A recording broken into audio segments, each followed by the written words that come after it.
বাংলাদেশটা যে কতটা সাম্প্রদায়িক হয়ে গেছে তার প্রমাণ এই আজকের ছবিটা। এই যে ইয়াশ রোহান দাদা, উনি একজন হিন্দু সম্প্রদায়ের লোক। ওনার অনেক নাটক সবাই পছন্দ করে, কিন্তু কিছু কিছু মানুষ শুধু সনাতনী হওয়ার কারণে তাকে কি বিশ্রী বিশ্রী কমেন্ট করছে এবং তুই বলে সম্বোধন করছে। আমরা কিন্তু কোনো মুসলমান নায়ককে এভাবে বলি না যে তুই মুসলমান, তোর নাটক আমরা দেখবো না বা আজ থেকে তোকে আনফলো করলাম, এটা সেটা।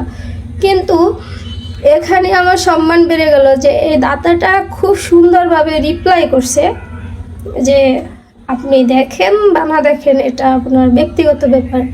বা যারা প্রশ্ন করছে আপনি কি সত্যি হিন্দু, হ্যাঁ সুন্দরভাবে বলছে হ্যাঁ আমি হিন্দু।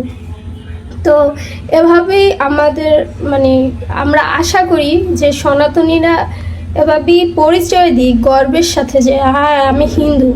অনেক নায়ক নায়িকা আছে যারা হিন্দু বলে তাদের নাটক বা ছবি দেখবে না, এই জন্য তারা দুর্গাপূজার শুভেচ্ছা জানায় না বা কোনো ফেসবুকে কোনো স্ট্যাটাস নেই, কিন্তু ঈদের সময় দেখবেন তারা ঠিকই ঈদ মোবারক স্ট্যাটাস লাগিয়ে দেবে।